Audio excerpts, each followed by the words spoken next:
I was working on an engineering report of a energy audit study, and I was at the computer. And I had like a writer's block. I couldn't, on the beginning narrative, I couldn't get started. And I thought, what am I going to do? I need to get this report done. And so it occurred to me, well, gee, maybe my angels could help me with this engineering report. So I did a relaxation technique, and I called them in and, made my connection. I said, angels, Spirit, I need help with this report. Can you help me? And I got a yes. And so then I went through a progressive series of questions of asking for 1 word and 2 words and phrases and sentences, and then pretty soon a flow started, and then I got it. I got the inspiration, and then I was able to do the rest of the report myself, and I thanked my angels, and that was that. So one way is they can help me with even very practical aspects. Yeah, so angels help in a time of need. Yes. But what about just using angels in other ways instead of asking for assistance? I'm sure there's an unlimited way to angels to assist. Well, there is, and another way is, let's say another way that I use them is I've made a particular decision about a course of action. I started a business several years ago, and I knew that this was what I wanted to do, but I asked my guides if it was the appropriate timing. Because we can be doing many times the right thing at the wrong time or the wrong thing at the right time. Sometimes success is dependent more upon the timing of the implementation rather than the actual decision itself. Mm-hmm. And so I asked my helpers if now was the appropriate timing to start this process, and they said no. Why don't you wait another 60 days? And I was ready to sign a lease on a retail store space, and by waiting the extra 60 days, I found an even better spot that had just come on the market. Mm-hmm. So that's another way that a person can use them. And now, your angels communicate with you verbally or auditorily. Do angels communicate also visually in pictures or kinesthetically with feelings as well? Yeah, there's four fundamental ways that our guides will talk to us. And one is actually having a conversation with them where you hear a voice. The second... Let me stop you there. Yeah. Or let me ask you this question. Yeah. Now, do people tend to just rely more on one sense? Like, do you mainly talk to your angels? Well, because of my training and background, I've taught myself how to use all 4. Oh, okay. But I have one that's my primary, which is more of a clairvoyant. My guides will give me pictures and insights into something. Because so far, the examples that you use mostly have been auditorily. That's right. Yeah. It could be it's also having a word or an idea that comes to your consciousness. So it may be a voice, or it could be an idea that comes.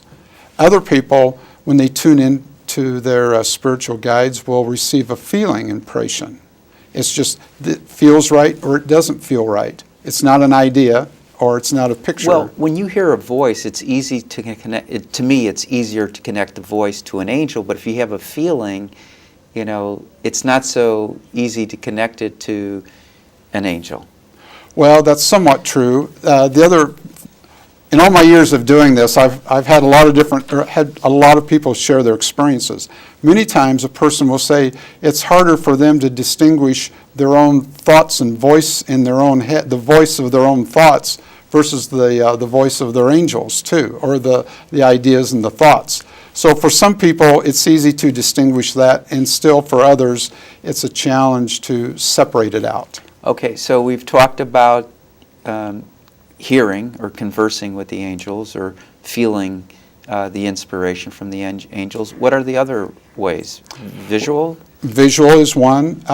One of the most common ones is what we call a prophetic inner knowing, and it is attuning to spirit, and you know things. It's like having a natural wisdom about life or about insights and situations.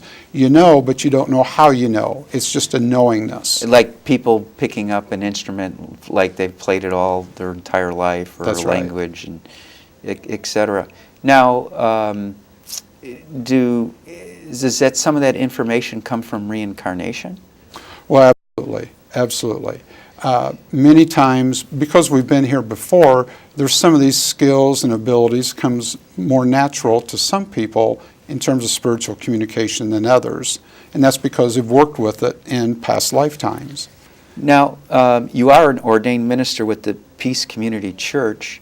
Are you active in that church? Oh, absolutely. Most people, including myself, don't know about the Peace Community Church. Can you just say a few words about it? Sure. It's based on the peace tradition, the peace church tradition, which is oneness, acceptance, and community feel. Our particular church is what we call a church without walls.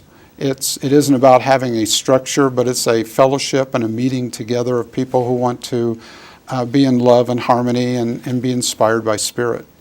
And do you meet every week? We have groups that meet. I personally don't meet every week. I'm busy with a lot of my, I'm on the board of directors with our church now, and so, which is based in Washington, D.C., and we have chapters, or you might say churches, that meet in various communities around the country. Are there churches, Peace Community churches in the Chicago area? Not yet. That's why I'm traveling to Chicago here to help. I didn't realize. I thought you were a resident of ours. Yeah, no, I'm from Des Moines, Iowa, actually. Okay. And you talk about following Spirit's guidance.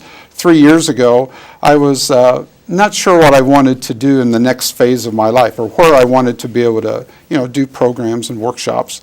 And I was sitting in meditation with my guidance, and I said, "Okay, Spirit, what's up next? Where do I need to be? Where's the need?" And they said, "Chicago." I said, "Chicago? Well, that's an interesting choice, being in Des Moines, and that's over 300 miles away." But I've learned through the years that when Spirit makes a suggestion, I pay attention to it. And so I started coming to Chicago here every 4 to 6 weeks for the last couple, 3 years, and been working with people on how they too can unfold their angel communication. Well, I think our community could benefit with a Peace Church. Now, you've mentioned meditation several times. Do you practice every day? Do you recommend it to people who want to get in touch with their angels, and why? Absolutely. What I found is, first off, I needed meditation for myself, some practical meditation techniques to maintain an inner calm while I'm involved in the dynamic day-to-day, living in society.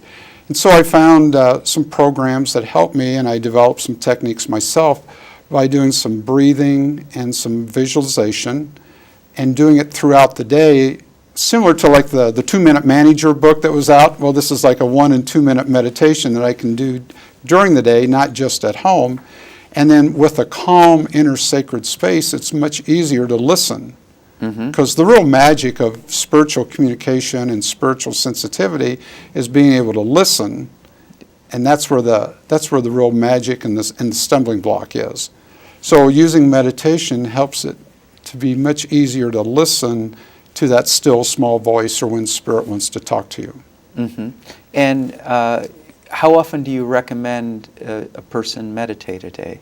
Or is there a particular time a day that you recommend meditate? I recommend people not meditate. Okay. And actually, you can do, meditation is really being in a state of listening. I ran across this phrase one time. It says, it goes, prayer is asking, and meditation is the act of listening to the echo back. And so the idea is to maintain that meditative state as a way of life, so that I don't do meditation. I'm always in that inner calm state. Well, very well put. I like the phrase, meditation, it's not what you think. Well, there we go. Yeah, so it's any thoughts that you have, if you're in a true state of meditation, they didn't originate with you. They That's came right. from a higher source. But starting off, Jay,